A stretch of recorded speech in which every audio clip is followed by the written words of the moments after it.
From the Spec Network, this is Fragmented, an Android developer podcast where we talk about building good software and becoming better Android developers. I'm DonnFelker. And I'm KaushikGopal. Welcome to the show. This episode of Fragmented is brought to you by BuddyBuild. A key component to building a successful software is, well, of course, engaging end users throughout the entire development process. Now, BuddyBuild is a mobile-optimized continuous integration and delivery platform that was built specifically to help developers engage their end users. Thousands of mobile development teams already love BuddyBuild because it's one of the fastest ways to build, run tests, and distribute Android and iOS applications to their users. Using BuddyBuild's SDK, you can gather feedback, crash reports, and important device metadata from users in real time. You can then use these cool special built-in integrations that BuddyBuild has for various different bug trackers and chat tools like Slack to seamlessly integrate that same data back into your development process so you can get notified whenever it is convenient. BuddyBuild also provides developers with the perfect insight into certain bugs and helps enable you to help iterate faster on your application than ever. In the end, they're trying to make sure that you're building an app that you know your users will love. Join thousands of developers who've already added BuddyBuild to their development process. Try it free today at fragmentedpodcast.com/BuddyBuild. Again, that's fragmentedpodcast.com/BuddyBuild. Thanks again, BuddyBuild. This week on Fragmented, I'm at Droidcon NYC 2017. Unfortunately, Kaushik wasn't able to make it with me. However, I was able to sit down with a bunch of individuals and discuss all different types of things around mobile development, including topics around Kotlin, React Native, design patterns, Android security, and more. Trust me, this is a great episode. We talked to a bunch of great individuals from the community. Let's get right to it. All right, so we're here at Droidcon NYC 2017. I'm sitting here with Dan Kim from Basecamp. Dan, you're here, and you're actually a speaker here. What are you giving a talk on today? I'm giving a talk on getting to 100% Kotlin. So at Basecamp, we've been fortunate enough to get to 100% Kotlin in our app. So I'm going to give some strategies and tips and stuff that people can do if they're wanting to do that as well. So did you start your application with Kotlin, or was it a rewrite, or did you slowly introduce Kotlin, or what did that look like from the Basecamp perspective? Yep. Just like everybody else, we had a pure Java app for a long while. And when Kotlin hit 1.0 around then, we decided it was worth a try. And so we basically very slowly started moving stuff over. We didn't do anything too crazy or too big up front. We just kind of did small conversions and get our feet wet. And, we're basically trying to learn the language, but continue to ship features. And also we had to sort of convert a big backlog of existing code as well. So that's kind of what my talk is about. It's about how to do that in a timely but efficient way, and do it in a way that's not stressful and still allows you to ship real work, right? We weren't going to go off to some boot camp for 3 months and learn the language and come back and try to do it. We had to do this during our day job. We weren't going to spend our nights and weekends just learning Kotlin. So we kind of just went slowly, took our time, and just kind of migrated over. I think the number was 430 days. And our app was pretty moderately sized, and we have a small team. And so the best thing you can do is just kind of just take your time and just let it go slowly. I know in some of the projects that I've worked on, we had a ton of Java, of course, but then we wanted to move it over to Kotlin. And there's been some choices that were made. Say, all right, we're not going to move a particular file until we touch it. And there could be those times when you may have that help screen or that about screen that never really changes, right? How did you manage those types of scenarios? Or did you guys have a better plan to say, all right, well, we're going to go attack these less touch screens or these less touch features because we want to get to 100% Kotlin? Or what did you guys do in those situations? Yep. I think toward the end, when we were tasting 100%, we were very close to that, then we would consider okay, let's just go do it just for the sake of doing it. But it certainly wasn't the thing that we hit up front. We started slowly and did things like models and adapters and utility functions and things like that. And then slowly worked our way up to, our presenters and our activities and stuff like that. And then at the end, you just sort of finish up everything else.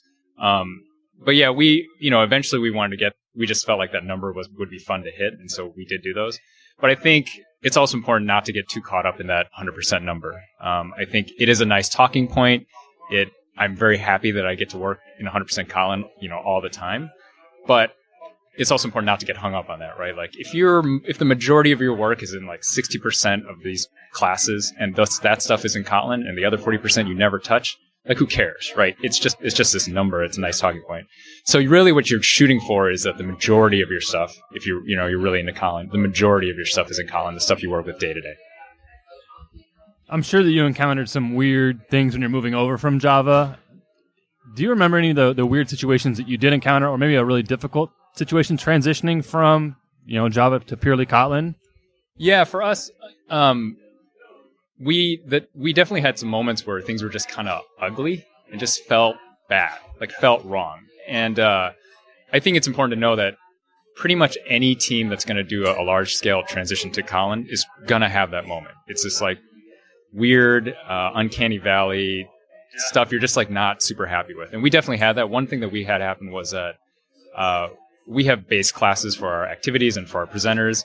And for a long time, we had them all in Java. And then as we started moving over, we had another subset of those that were baked in Kotlin. So we basically had duplicate base classes for a while. And it was horrible. Like, it was not our finest moment of stuff.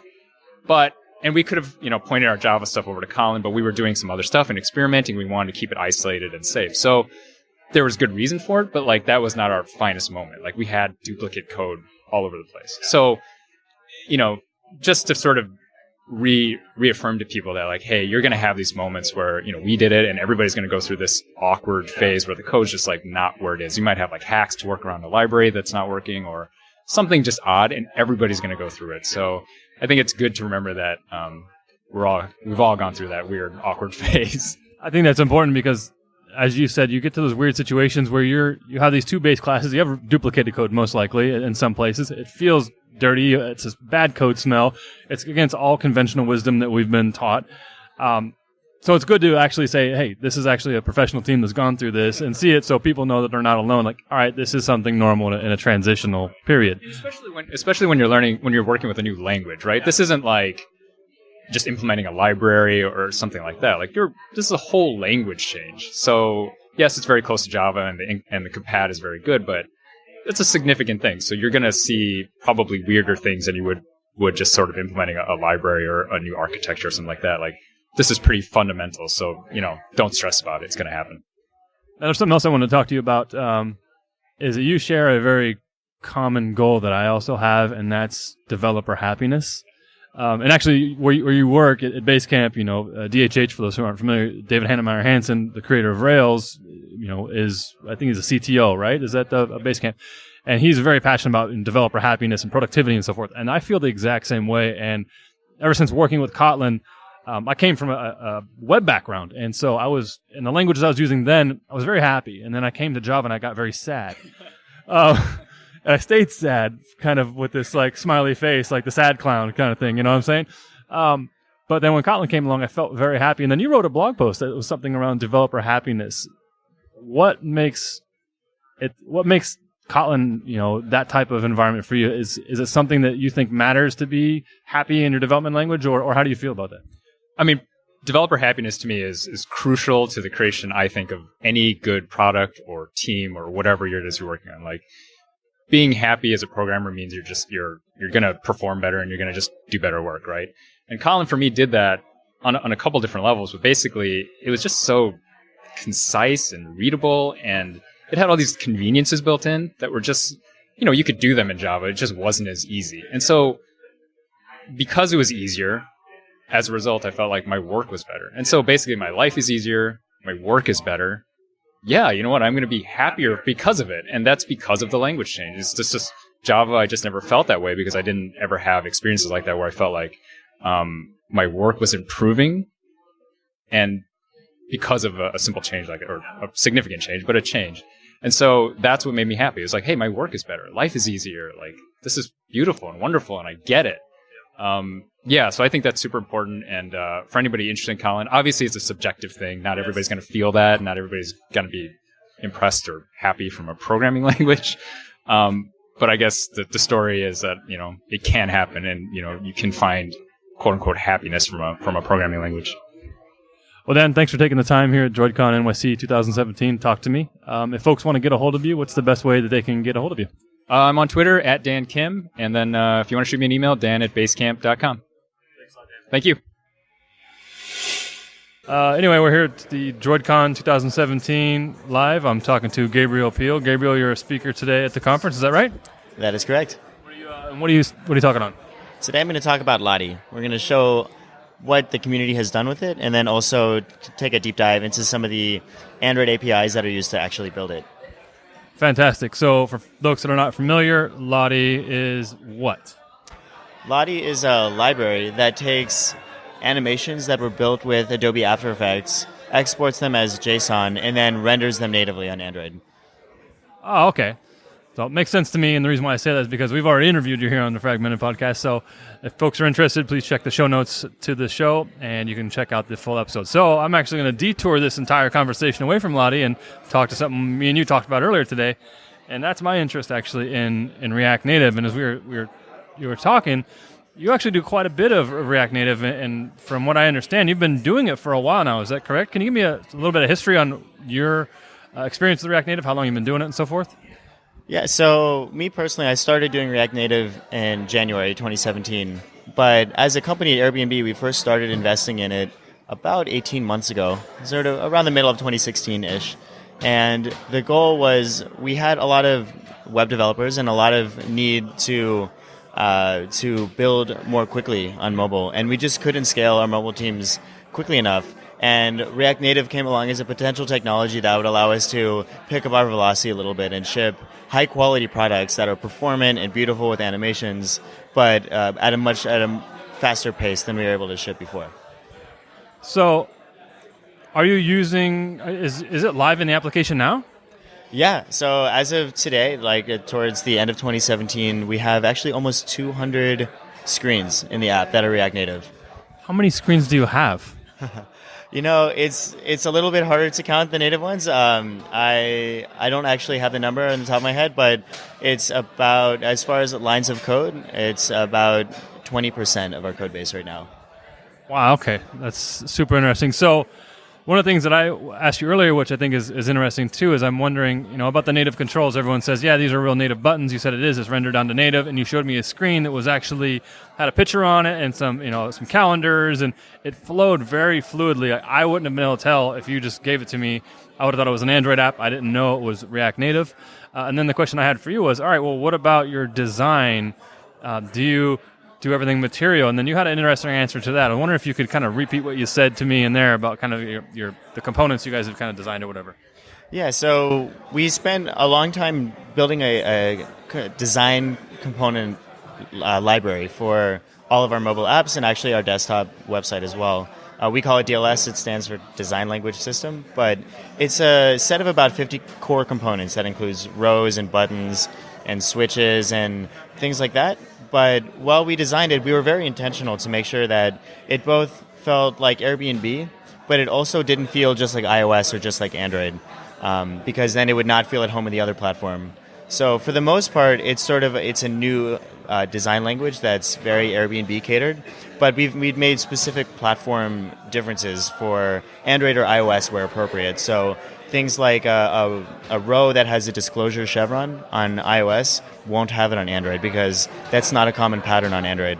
Or the things like the navigation bar on iOS or the toolbar on Android totally use the native components with stock icons, the material design icons like for sharing, back, like saving to a wish list and things like that, so that users will recognize it as Airbnb, but they'll feel right at home with the platform.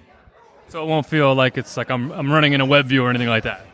Exactly. And then that's the other part about React Native is that although it is a JavaScript framework, cross-platform framework, which is it may have a bad reputation, but just by default among the mobile community. But at the end of the day, what it's actually doing is it's doing the layout actually in C++. It's super fast. It uses a library from Facebook called Yoga, which they use for Facebook components for Android, Litho, and a variety of other things. And so it does a super fast layout with C++, and then it spits out normal Android views, the exact same views with ripples and toggles and switches that you would use. This is the framework that does that, a yoga thing? Yeah, exactly. So this is just React Native out of the box. There's the way it was designed, just spits out normal Android views. There's absolutely no difference. It's a little bit different than something like Flutter, where they try to sort of recreate the UI framework.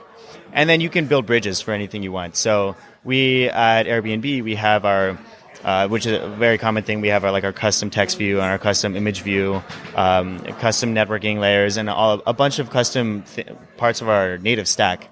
And we've just built these bridges into React Native. And so with a common API on the JavaScript side, it actually ties into all of the deep architecture and foundation that we've already built into our native app. That's cool. I think that's one of the big things that I'm seeing here with React Native is all this sharing that you can have. And one of the things I'm seeing multiple teams doing at different clients of mine is building this component library of like, all right, this is what our button's going to look like. And it looks like that on iOS and it looks like that on Android. And of course, there's little differences, like you said, the ripple and so forth. But one of the things that has always kind of made me worried about React Native was it evolves so quickly. I've seen a lot of reports out there that folks who were built on it a few versions ago, upgrading is a really tedious task. Have you found that to be a similar case for you? So it can be a little bit hit or miss upgrading React Native versions. I think recently there was a particularly difficult upgrade which bundled in the upgrade from React 15.4 to React 16 Alpha, which caused some issues with versioning and libraries and stuff like that.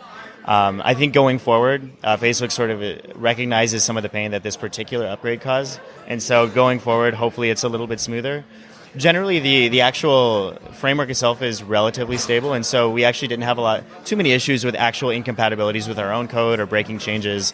There were just some version mismatches, and getting NPM to properly resolve some dependencies with the new React version was a little bit of a pain with the most recent upgrade. But if anyone from Facebook is listening, please don't do that again. But well, that's cool.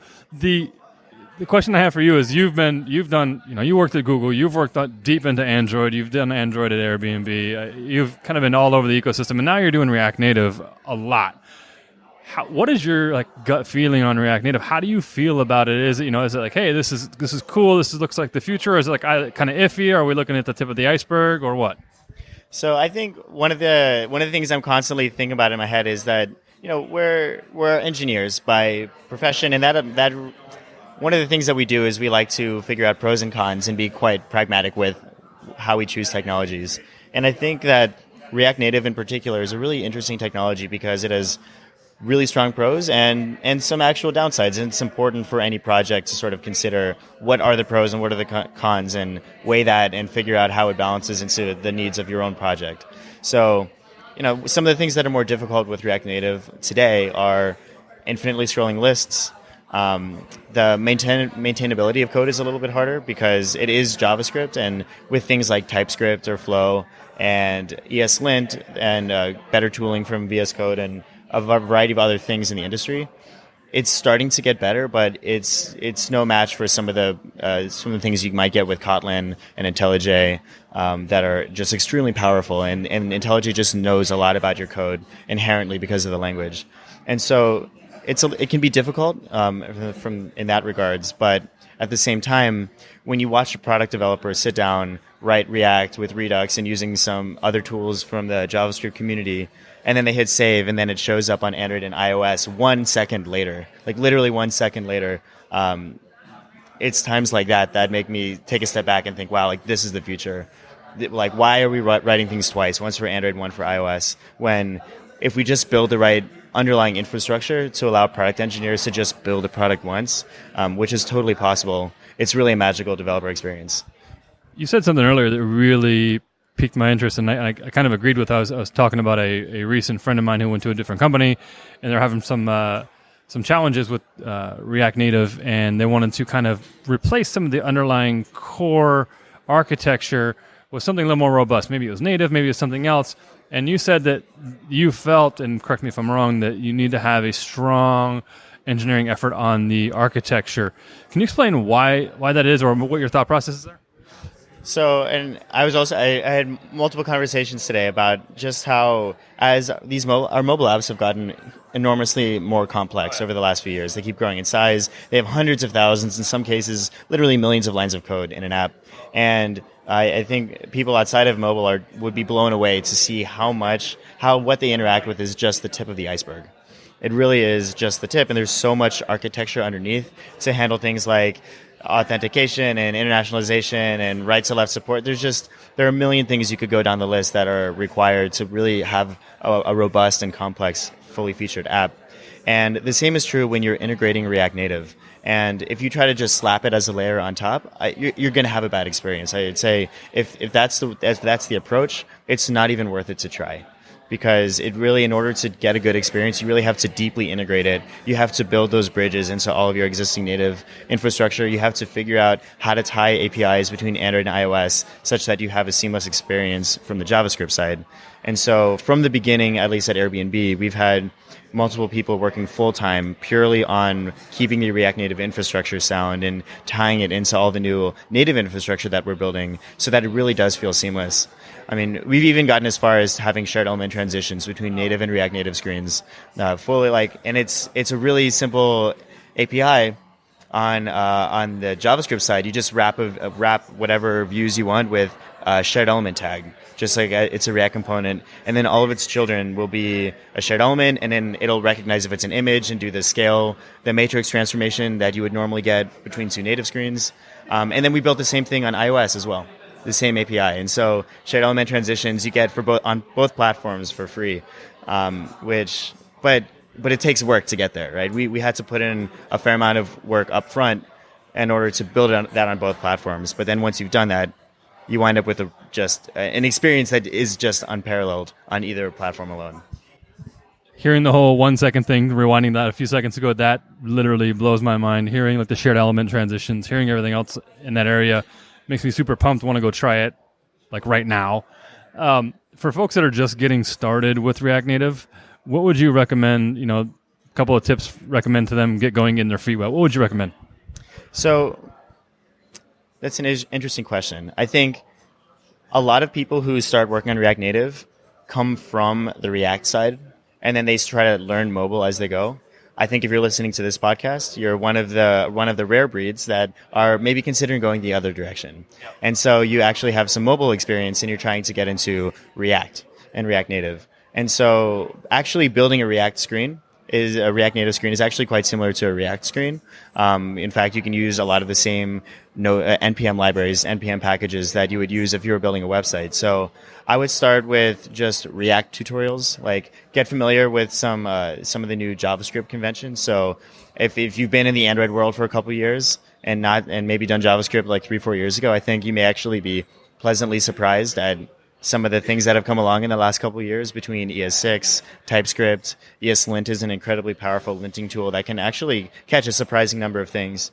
You can have basically statically typed props for your React components, and there's a variety of things that you can do to actually have quite a pleasant developer experience in JavaScript, which was not the case just a couple of years ago. And so to familiarize yourself with some of these new things that have come along in the JavaScript world, as well as React and understanding components and props and state and just React stuff, Well, great. Gabriel, thank you for taking the time here at Droidcon 2017. If folks would like to get a hold of you, what's the best way that they can do that?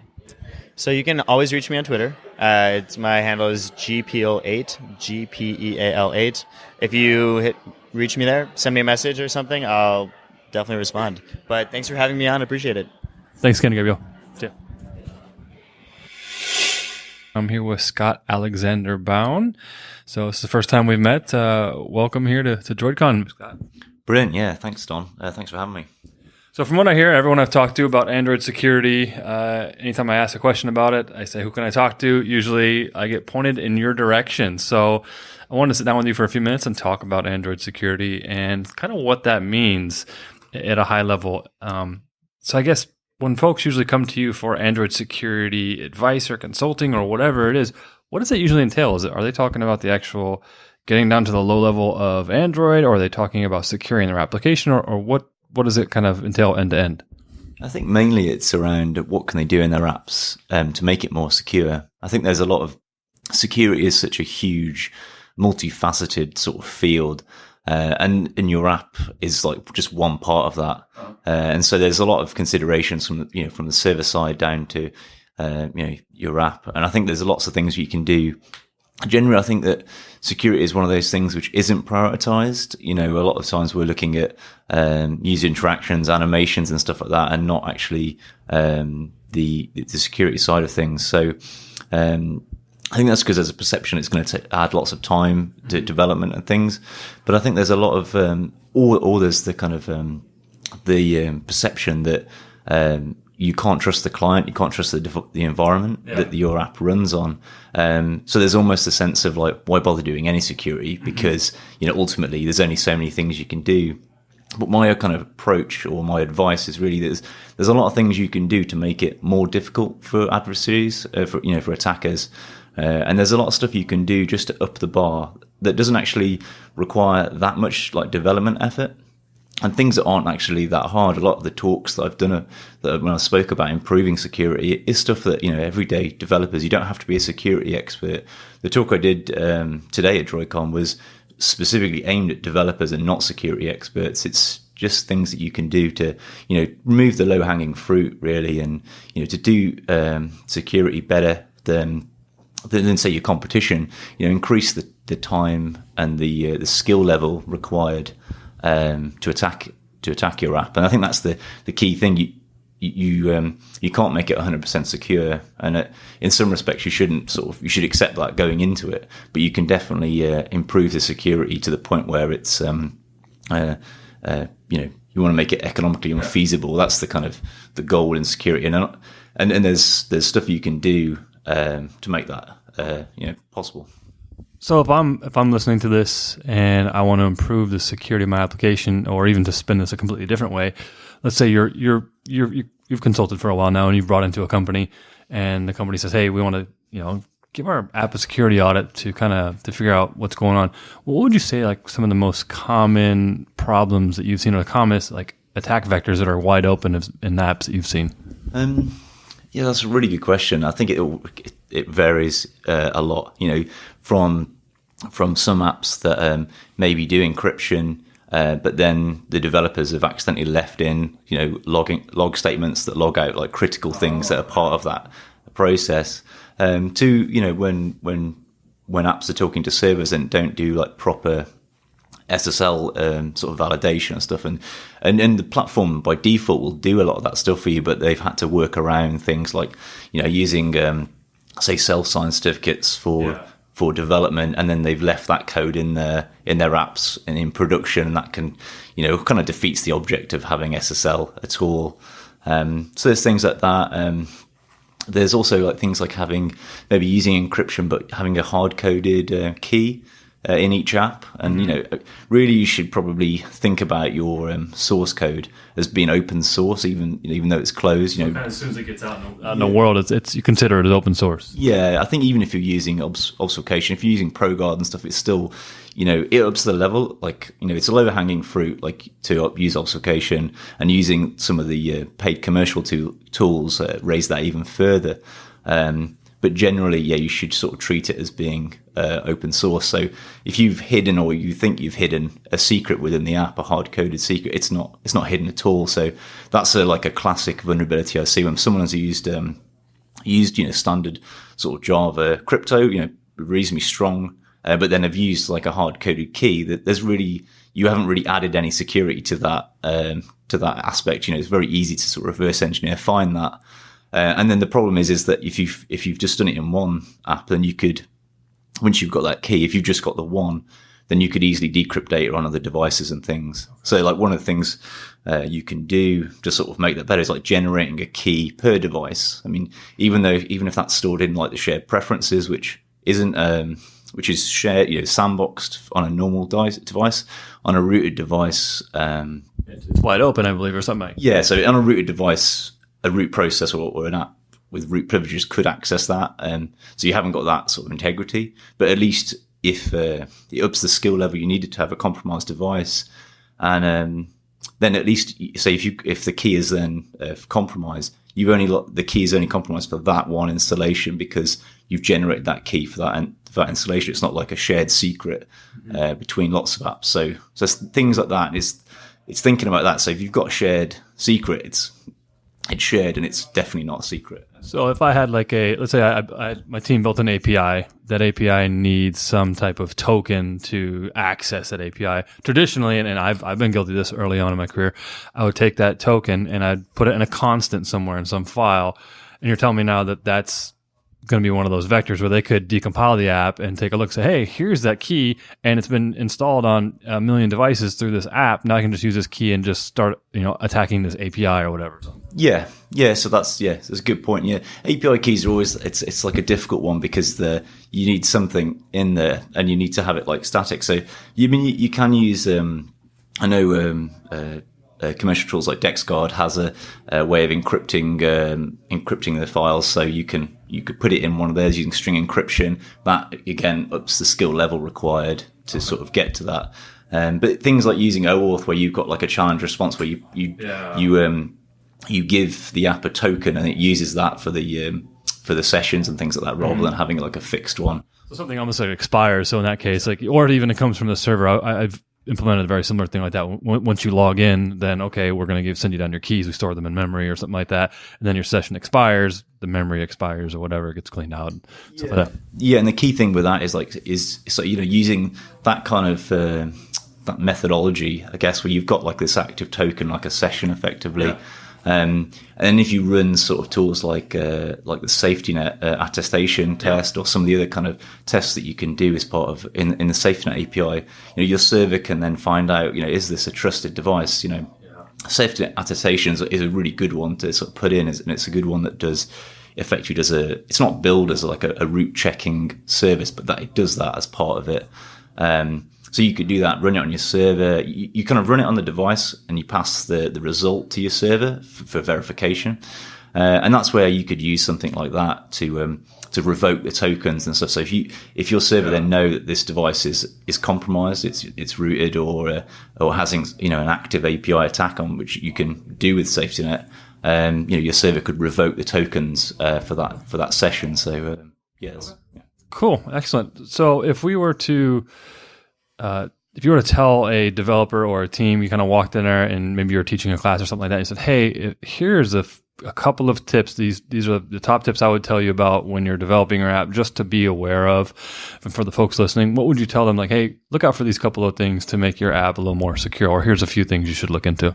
Yeah, so I would definitely say look at the safety net sort of package of the Google Play services. There's a couple of APIs in that now which can help, and it's all free to use. Obviously, that assumes that you're in the Google Play environment. But yeah, definitely say look at that. Look at the network security config, which is an API. A way of hardening your network kind of connections, which came out in Android N. There's a backport of that Mark Murphy developed, which is backports that config all the way back to sort of Android 4.2. Wow. So that's really like cool sort of thing to sort of harden your network connections and your communication between your app and the server.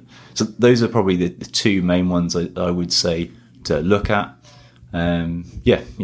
Cool. Well, Scott, I don't want to take any more of your time. Thank you for speaking for a few minutes here at Droidcon 2017 in New York City. If folks want to get a hold of you, what's the best way for them to get a hold of you? Yeah, just on Twitter, really, ScottyAB. That's the best way. Well, thanks again, and have a good rest of the conference. Brilliant. Thanks for having me. I am sitting here with Jose Alcérreca from Google. Jose, you're a speaker here, and you and I met actually online through a Slack group last year when you wanted to talk to me about some Android architecture samples. I think they might have been called something even differently back then, but we were kind of chatting back and forth. So I want to talk to you a little bit about some of these things and what they are. So just kind of give a real quick round trip here. It is a project on GitHub. It has, I think you told me earlier, over 20,000 stars, so it's fairly popular. But there are people all over the world that listen to the podcast that probably have never heard about this GitHub repository and what it holds. So I was wondering if you could give us a rundown of what it holds, what it is, and why developers might find it important. Sure. So I started working with Stefan Linzner on testing, and we realized that you basically needed a good architecture in order to test. That was like mandatory. So we did this Android testing code lab.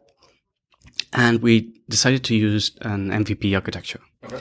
So from there, this project just was obvious because we were deciding to use MVP, but there were so many patterns out there, and we wanted to experiment because there's no good, really fit-for-all architecture.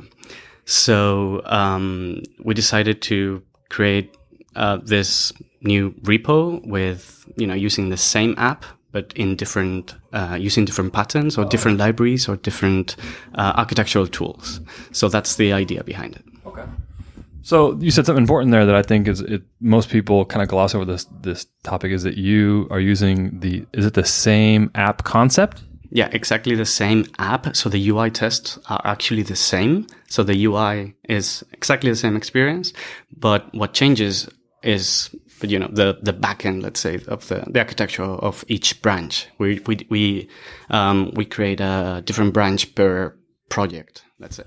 Okay, so this is the first time I've ever heard this. So that's phenomenal to me, because one of the things that I'm a big advocate of is if you're teaching a concept to folks, is that you want as few mental context switches as possible. So if you're able to keep that same app, and in my opinion, if I see you make an app with MVP, and then you say, okay, now we're going to take this same to-do app. Now I have no idea what the app is, but if it's a to-do app, so okay, we take this to-do app, it's built in MVP, and okay, we're going to do the same exact app in MVVM, and what would that look like?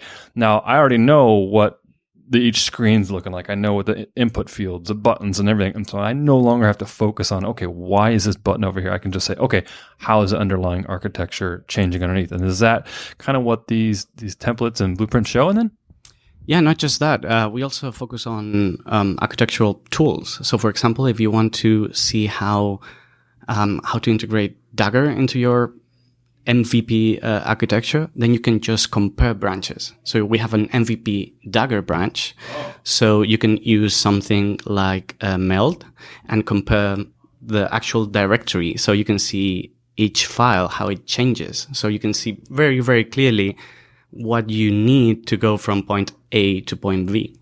Oh, okay.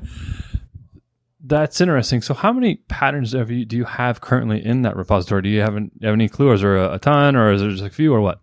It's something like 7 currently. We decided to deprecate 3 of them because maintenance is an absolute pain, because, so many branches. Each time there's a UI bug or bug fix, I have to merge it to every single branch. And yeah, we decided to start deprecating branches, only the old ones, or, like loaders, the content providers one, and the data binding with MVP. Those are deprecated. But then we're focusing now on MVVM. Okay. We've explored MVP last year, let's say.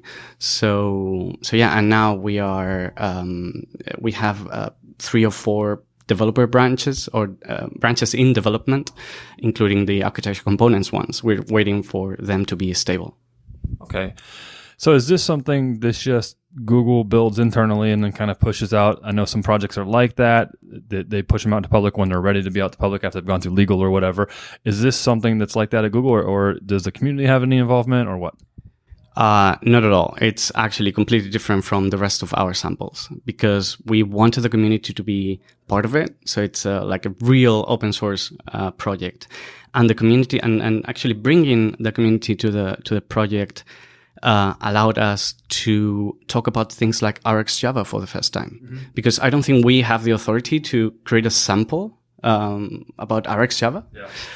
But if someone from the community does it, then we will definitely have the space and we will give it the attention it deserves. But it's not made by Google directly. Okay, so that's cool then. So then, if I saw this MVVM example and maybe I feel very strongly about something you're doing that could be done differently, I could then maybe create a pull request, send it up there, and kind of get some feedback on it. Absolutely. I mean, the issues tab in the report is basically a huge forum of opinions and discussions. It's super interesting. Actually, I would like to have something better, because issues on GitHub are limiting. But it's really interesting. So everything starts in an issue. Okay. And sometimes it grows into a PR, but yeah. Okay, interesting. Now, if someone is interested in this, for example, architecture is huge. Even at this conference here, you walk to the different rooms, and anyone who's talking about any type of architecture, the room is just packed. So it's a really hot topic right now. If someone wants to go pick up MVVM, say, for example, or MVP, and they went to this repository, should they treat this app as a starter app, or should they treat it as reference, or how could they kind of get going on to apply these principles that they're learning in these samples to their own applications? Definitely reference. We didn't want to provide templates. Okay. This is something that you use to learn specific patterns, or learn about specific patterns, or learn about specific tools. That's why we don't have a large combination of tools. Like, we don't have MVVM with RxJava, with Dagger, with content providers. We have an MVP with RxJava and an MVVM with RxJava, but not the combination of, with Dagger, with content providers, etc. So it's definitely, we don't want to become the template repository for Android. Interesting. So this is all super interesting. If someone has their own idea of a pattern, like, for example, I've talked about this in a recent podcast, Hans Dorfman, who's one of the co-hosts of the Context podcast, he has authored a couple of blog posts about MVI, model view intent. So if they wanted to bring in an MVI example, I have no idea if you have one, if you do, but if they wanted to, they just submit another PR and bring that up, or what? He's actually doing it. Oh, I see. I didn't even know.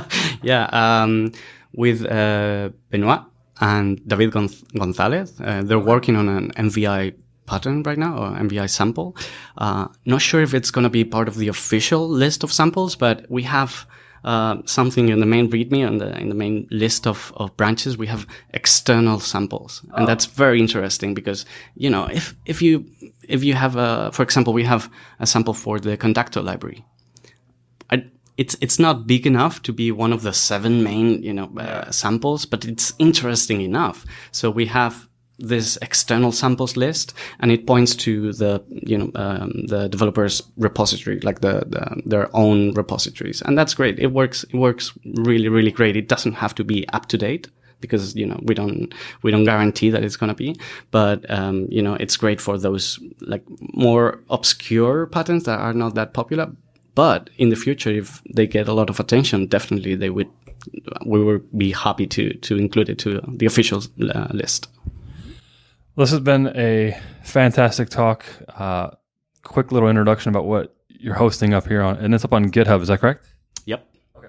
We'll make sure that the link is in the show notes. I'm excited to go check out some of these things. I didn't know that you guys even had these external sources, so I'm learning a ton today. I know you're a really busy man, so thanks for taking the time here at Droidcon NYC 2017. If folks want to get a hold of you, what's the best way that they can reach out to you? So my Twitter handle is ppvi, but if you want to, discuss architecture, the repo on Google Samples is a great way to start a discussion. Well, thanks again, Jose. Have a great rest of the conference. Thank you very much.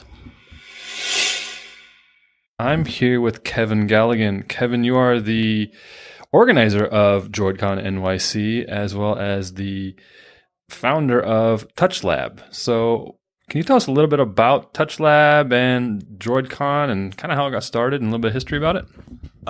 Sure. So back in actually 2008, I was doing Android development as kind of a hobby. It was before the G1. They had a contest. Google had a contest that you can only run in an emulator, and I entered for no reason. I think there were like 50 people in the world that entered. And so I had Android experience, and I figured Android would never do anything, honestly. And then right around 2010, I haven't had a real job in about a decade. So around 2010, there was our first client, Squarespace. They were just looking for an Android developer. Nobody in New York could do Android. So I went in and we got that contract, and then we got another contract, and then hired somebody, and then hired a couple more people, and then just kind of spun it up. So it was Android only, really up until about a year ago. Okay. And that was kind of our pitch. And then Jeff, my business partner, came along. I was a client of his because he was helping with the marketing. I'm very good with the developing. and that's it, right? So like he was helping us sell, and then and then we also run the big Android meetup and all that kind of stuff. So Okay, so how did you get started with Droidcon NYC? What kicked that whole thing off? How long has it been going? So Droidcon NYC, the first one was 2014, and at the time, it's odd. We there was this other entity called Navoda that exists in London, also in Berlin and some other places, and it was also run by a guy named Kevin, and they also ran a big meetup, and they ran Droidcon. I had never been to one. And then I heard they were like going to come to New York and start a meetup and be the Android shop and run it. And we were like, wait a second. So, so we reached out to, I don't know. It was like, hey, why don't we run a conference? And it's just not something you normally think about. But then we reached out to Boris, and then we worked out a deal. And then all of a sudden, I wrote a check for the deposit. And then I hadn't seen the space, and I saw the space. And I'm like, wow, we're going to go out of business. But then it worked out. And frankly, it was interesting because we first put it out there. I didn't think anybody was going to, we were getting a couple applications to speak. It wasn't anything to speak of really. And then all of a sudden it just kind of snowballed. So we had a really good lineup the first year. And sponsors came in, I couldn't believe it. It was amazing. So it all just it's crazy how it worked out. And if you had asked me beforehand, I would have been like, oh, that's a horrible idea. That's not going to happen. I don't know why we did it, but we did it. So here we are. And here you are. So it's 2017. How many have you done now? This is the fourth. Okay. This is the fourth New York. We also were involved in SF, but like somewhat financially as well, although there was kind of a split partnership. And then we've helped out with some other ones like Montreal. But yeah, this is our fourth New York, so it's kind of my fifth conference. Cool. So I can tell from your face that you're excited to do another one. You're going to start tomorrow, right? Every year, it's funny because I think people are like, yeah, okay, enough. Every year, it's like, I'm not doing this again. Every year. And then it's amazing, like, a couple months after, then you're kind of like, people start asking, and then you start making plans. So I don't know. I always got to ask. Yeah. So I don't know.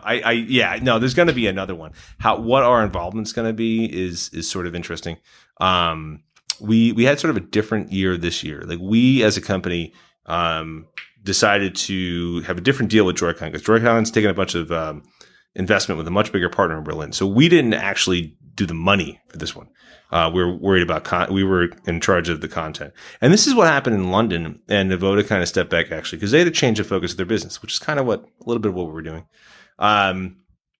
So we'll see. I like doing it. But it's also very time consuming. And it's interesting because we had Tanya, who now works for Droidcon Global, who is logistically managing the Droidcons. And she used to work for us. And, so it depends. If they're going to run it, if we can find a good community of, a good group of community members to really be the content filters and stuff like that, I don't know that we need to. We would be involved, maybe not as directly as we are. We'll see how it goes. Or it'll be a year from now, and I'll be saying the same thing. Like I can't tell you right now. I have no idea. All right, cool. One of the interesting things here is that most conferences I go to, the organizer usually doesn't speak, but you're actually a speaker here today, and you just got done speaking a few moments ago. And it's actually a very interesting topic that you've kind of showed me over the last year or so of something you've been working on. Would you mind telling folks what you're working on, what it's called, and kind of why they might find it interesting? Sure. I would open with, I started my talk with the rule that I have, which is don't speak at your own conference. For a number of reasons. First of all, since you control the content, it doesn't really count, right? Like, of course I got to talk. But also because you never have time. You always think you will and you don't. Okay, so what we're working on is called Doppl. And Doppl is, it's Android-centric code sharing is how we describe it. We don't say cross-platform because that's like a negative term if anybody has used cross-platform stuff. It is a productization of J2OBJC, which is built by Google, which makes Java to Objective-C. So I can write Java and it turns it into Objective-C. You got it.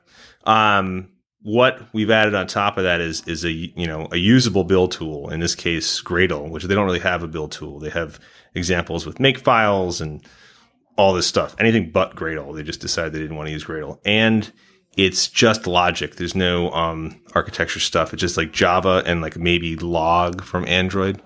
That's what comes in J2OBJC. It's also command line friendly, Xcode not friendly, and there's a long explanation of that. So what we did is essentially make it more usable for developers, and then we took a bunch of stuff from the Android open source framework, so SQLite database and the threading stack, so Looper and Handler and message queue, shared preferences, local files, context, but just anything that made sense in iOS. So there's no service or content provider because it doesn't really make sense in that world. Yeah. And what we did and did not take is just, over the years of experience building Android to know what you're likely going to use in your project or is likely going to be in a library that you that you use. And the whole purpose really is below the UI, they're really the same thing, the same, they have threading, main thread and a background thread. They have SQLite, they have local files, networking, location, these are basically the same platform with different method names. And we don't think that shared UI is a good way to go. It's very hard to build a consumer pleasing UI with a single code base. And then, history is littered with, the corpses of those attempts, right? But underneath the UI, it really is very viable to build the same architecture, and architecture is hard. So, for example, in this, we took the new architecture components, and we took those and made them work in iOS, including the Room DB and, View Model. We're using RX Java, we're using Retrofit 2, and all that stuff. The purpose of which is you can use your MVVM or MVP architecture, and it's very easy to slice in native components from the native platform, and you can use the same tests and all this stuff to build the architecture once. So that's what we're working on. Cool. So is this something that's out on GitHub right now? Is it in an alpha stage, beta stage, or how can I get my hands on the bits? Or are folks listening, can they? Absolutely. So we're in what we call technical preview, and we largely call it that because I don't want to support when people, this isn't working. I'm like, yeah, I know. But it's different pieces are in different stages. J2OBJC is very stable. It's version 2.03. It's been around for years. We are rapidly approaching what I would say is more of a beta phase. We are signing the contracts. I really wish we had sorted this out before this meeting because it's a very interesting name. But we're going to have someone helping us out with our docs because that's not really what I do well. But we have a person that does a lot of docs, and they're going to be doing this. And the purpose is in the next few weeks, we're going to try to put out a version that is very usable. But right now, you can go get the Droidcon app, and you can build the full Droidcon app. It's all open source. Everything's so the Droidcon app that's running on my phone right now is built with Doppl. Yes, but you have an Android phone, right? I do. So the thing to keep in mind is one of the arguments is that the Android side is 100% Android native. There's no cross-platform stuff. Mm-hmm. So you use that word. What? Yeah, I know. That's what I'm saying. That's why I'm like, there's no badness in the Android side, and that's one of the big the benefits of this, right? The iOS app, which we did launch, is it is using Doppl to share all the architecture code, including we re-architected the app to use Room and the View Model and RX Java and Retrofit, and that is public. You can go clone it now and build it. You should give us to the end of the week to update the docs because, again, running a conference is time consuming, but that's where we're at. And all the tools are Apache. We're trying to have, obviously, and as React has recently reminded everybody, if you give people a license that is confusing, they're going to ask questions about why. So we didn't want any of that. It's just like everything's Apache, and then obviously in the Android world, that's what everyone's used to. So you can go play with it now. It's just we need better docs, and we're going to sort of smooth out the rough edges. All right. Well, I think this is something Kaushik and I have to bring you back on the show with eventually when Doppel's a little more released, get the documentation out and everything, get a little more of a deeper dive into it. So we'll have to invite you back on the show. You're a very busy man today. I want to say thank you for taking a few moments to chat with us. If folks want to get a hold of you, what's the best way they can get a hold of you or your company or anything? Well, you can email me, kevin@touchlab.co. If you're on the ASG Slack, just reach out direct. I think that's probably the most straightforward way. Or Twitter, KP Galligan. Well, Kevin, thank you for putting on this conference. It's a fantastic one. It's one I look forward to every year. I know everyone who comes here looks forward to it. Thanks again for having me and for having everyone else here. All right. Well, thank you. It's really good to finally be on your show. Definitely. Have a good one.